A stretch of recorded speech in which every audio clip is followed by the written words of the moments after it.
मुझे कैलिस्थेनिक्स शुरू करे हुए पूरा 1 साल होने वाला है और इन 1 सालों में मैंने जितनी भी चीज़ें सीखी है, वो सारी की सारी चीज़ें अभी मैं चाहता हूँ कि मैं तुम्हें सिखाऊँ, अगर तुम सीखना चाहते हो तो। तो आज के इस वीडियो में हम बात करेंगे तुम कैलिस्थेनिक को कैसे शुरू कर सकते हो, तुम अपने पूरे के पूरे कैलिस्थेनिक जर्नी को कैसे शुरू कर सकते हो।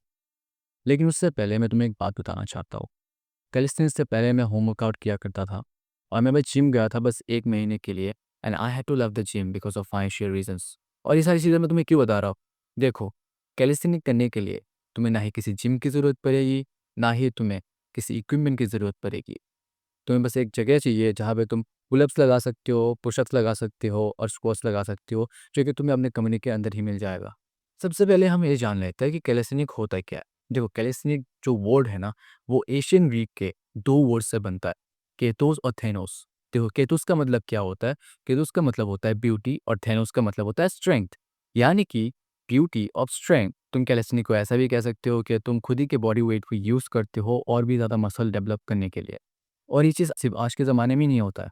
स्पार्ता ये सारी चीज़ें बहुत पहले करा करते थे। तो चलो अभी मेन मुद्दे पे आते हैं।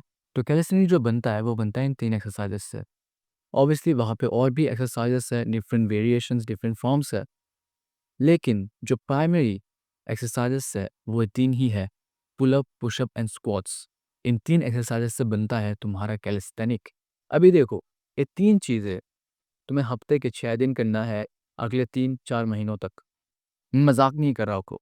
तुम्हें ये 3 चीज़ें अगले 3-4 महीनों तक करना है और तुम्हें ऐसा लगेगा कि तुम्हारे मसल बिल्ड नहीं होंगे, नहीं होंगे। अगर तुम्हारा टारगेट अच्छा है तो हो जाएँगे। लेकिन तुम्हें ये तीनों चीज़ें अगले 3 से 4 महीनों तक करनी है, क्योंकि अगर तुम्हारी बेसिक स्ट्रॉन्ग नहीं हुए, तुम्हें आगे जाकर बहुत प्रॉब्लम्स होने वाली है। तुम आगे जाकर जो स्किल ट्रेनिंग करोगे तुम्हारी स्किल्स अच्छी नहीं होंगे। अभी हम बात करेंगे कि तुम्हें कैलिस्थेनिक में क्या-क्या चीज़ों की ध्यान रखनी चाहिए, ठीक है? तो पहली चीज़ जो है, वो है तुम्हारा फ़ॉर्म। देखो, बहुत से लोगों को लगता है कि अगर तुम ज़्यादा रेप्स मारते हो, तो तुम्हारी मसल गेन होगी। नहीं होंगी, बिल्कुल भी नहीं होगा। कोई फ़ायदा नहीं है ज़्यादा रेप्स का। अगर तुम्हारा फ़ॉर्म अच्छा नहीं है ब्रो, तुम चाहे 100 रेप्स लगा लो, बिल्कुल भी फ़ायदा नहीं होगा। देखो, अगर तुम्हारा फ़ॉर्म अच्छा नहीं होगा, तो तुम्हारे इंजरी होने के चांसेस बहुत ही ज़्यादा हाई होंगे। अगर तुम्हें बस किदमती से बस बस पता नहीं, अगर तुम्हें अनफॉर्च्यूनेटली इंजरी हो गई मेरे भाई, तुम्हारे ट्रेनिंग में बहुत ही बड़ा गैप आ जाएगा, जो कि बिल्कुल भी अच्छा नहीं होता। इससे फ़र्क नहीं पड़ता कि तुम कितने पुल-अप्स लगा रहे हो। अगर तुम 3 भी पुल-अप्स लगा रहे हो और तुम उससे परफेक्शन से कर रहे हो, एक अच्छे फ़ॉर्म के साथ कर रहे हो, तुम बहुत ही अच्छा कर रहे हो ब्रो। लेकिन अगर तुम 20-40 पुल-अप्स भी लगा रहे हो और तुम्हारा रेंज ऑफ मोशन ही अच्छा नहीं है, तुम्हारी मोबिलिटी ही अच्छी नहीं है, तो उससे कोई फ़र्क नहीं पड़ेगा भाई। तुम्हारी बॉडी में मसल गेन बिल्कुल भी नहीं होगी, उल्टा तुम्हारी इंजरी चांसेस हो जाएँगे, तुम्हें इंजरी भी हो जाएगी। तो अभी दूसरी चीज़ जो है, वो है सबसे बड़ी चीज़ और यहाँ पर ही बहुत से लोग गिव अप कर देते हैं और ये होता है कंसिस्टेंसी।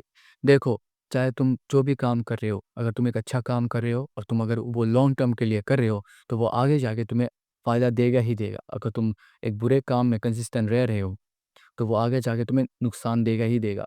देखो, ये बात बहुत ही सही है कि कंसिस्टेंसी इज़ अ की। ऐसा मान लो कि तुम्हारी जो ज़िंदगी है वो एक कार है और तुम उस कार के अंदर बैठे हुए हो। अगर अब तुम्हें अपने मंज़िल तक पहुँचना है, तो तुम्हें एक की चाहिए होगा। तुम्हें वो कंसिस्टेंसी का की चाहिए होगा, वरना तुम अपने मंज़िल तक कभी भी नहीं पहुँच पाओगे। इसीलिए कंसिस्टेंट रहना बहुत ही ज़्यादा ज़रूरी है, अगर तुम्हें अपने पर्पस को अचीव करना है तो।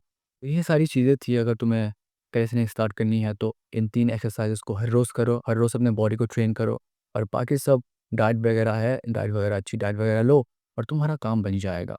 और मैं दूसरा वीडियो भी लाऊँगा कुछ दिनों बाद, जहाँ पे मैं बताऊँगा कि तुम और आगे कैसा जा सकते हो, तुम्हारी वर्कआउट रूटीन कैसे होगी।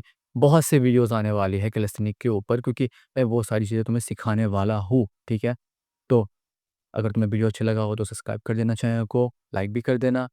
That's it for today's video. I'll come back with a new video. तब तक के लिए बाय बाय।